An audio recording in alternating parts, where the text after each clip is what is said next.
So, our lives are comprised of a lot of moments that,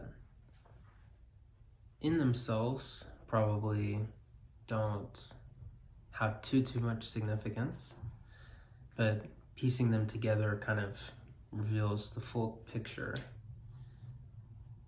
And as cliche as it is, we are, in some ways, kind of a full picture or a puzzle or anything that is stepwise or sectional or you know connective, and maybe it's a web of connectivity, and different events influenced each other to put you in a position to do this, and it's not necessarily a linear you know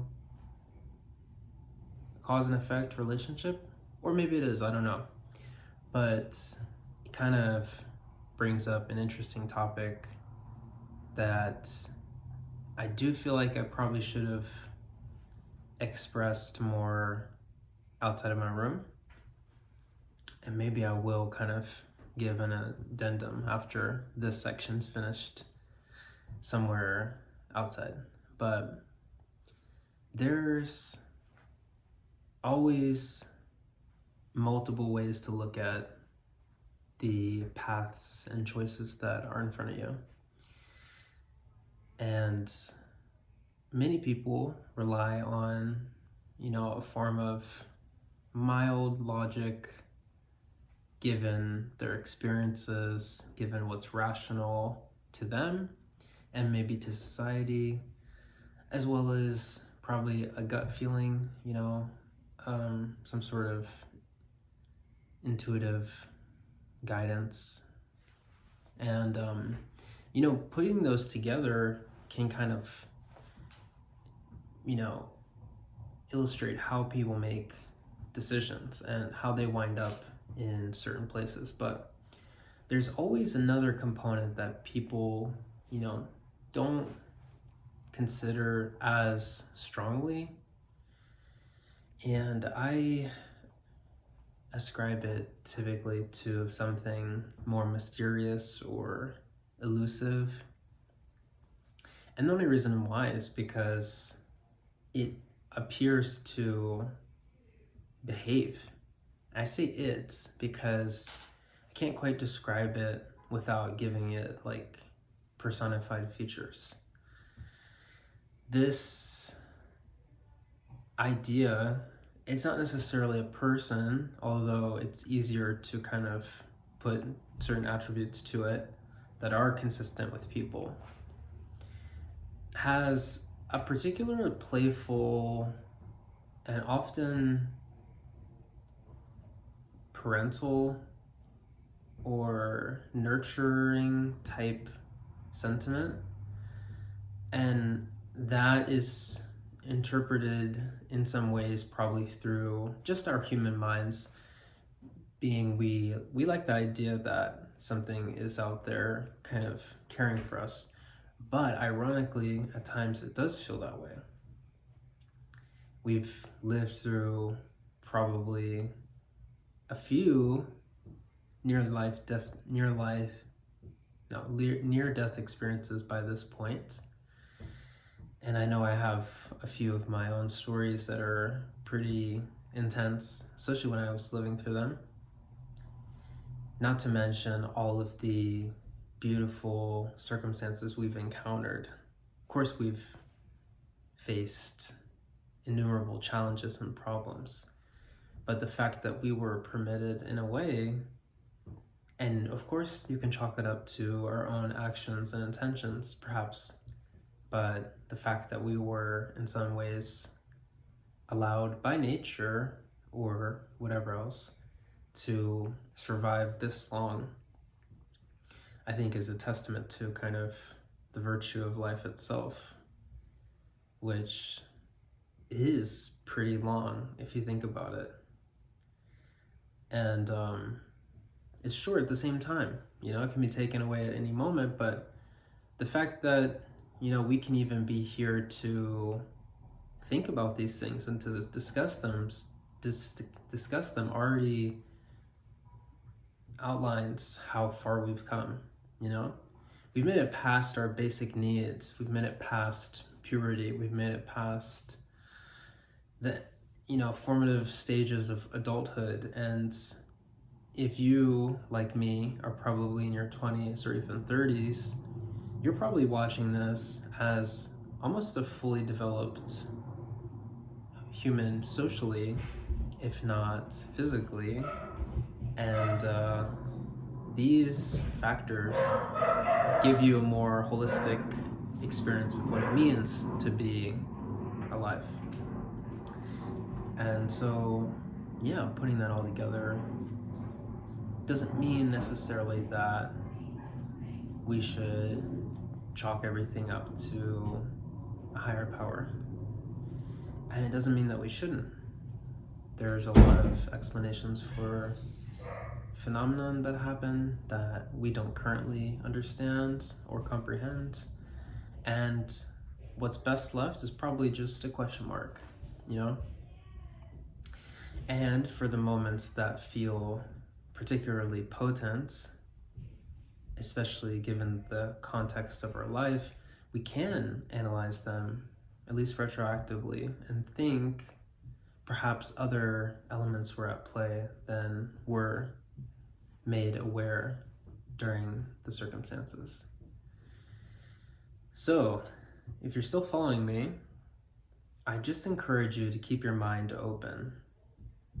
There's a lot that we don't see, there's a lot that we don't hear, and there's a lot that we don't feel.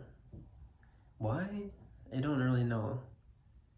Maybe we're not in the right stage of our life to hear it. Maybe we don't have the vision to see it. And maybe our soul has not lived enough to feel it deeply. Perhaps. And maybe we aren't meant to experience certain things. Maybe these paths or choices were never really ours to make, and we were always set on a different line or path, for example. So,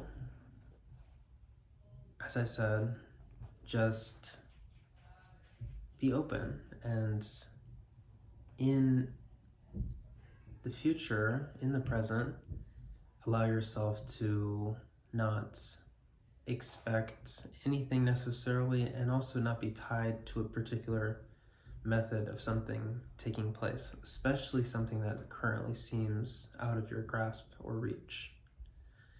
If you face hardships, of course you'll have to face them, and you will have to suffer in some sense to overcome.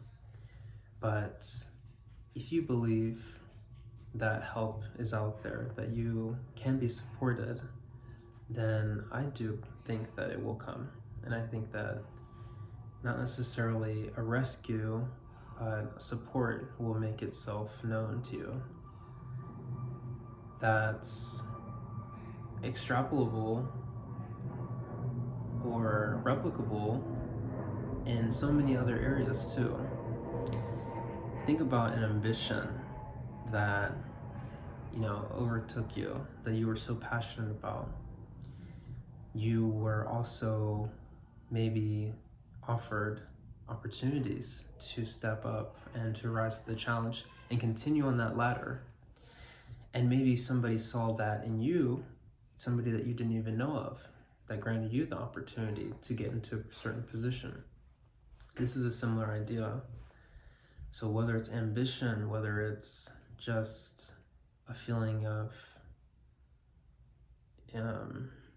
joy or a feeling of passion, these are encourageable traits that at least the universe, or wherever we exist in, seem to also want to instill into us. It's this, at least at the face, core positivity that seems to be like amplified when we feel it.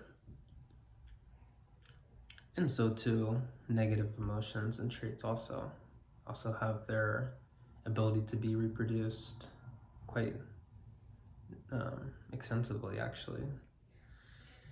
So that being said, if you can manage to sort through all of this, all these words, then the most important thing that I've said that I wanted to convey is that you don't know what can happen.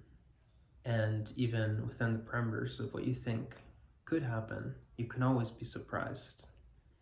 You can always be jumped in some sense by life, in good ways and bad ways. And you can always be pleasantly shocked at how well something can turn out. So don't be stuck on circumstances, on what you have to face, because we all face something. We all must face something in order to stand. We must resist and we must persist in order to live. That's a given. So if you move past that, just keep your mind as open as possible and allow yourself to create new realities from the present moment. And you might be surprised at how well things can work out in your favor. So, with that being said, I'm going to think about continuing this in another segment, or maybe not. And if it ends here, it ends here. Otherwise, peace and have a great day.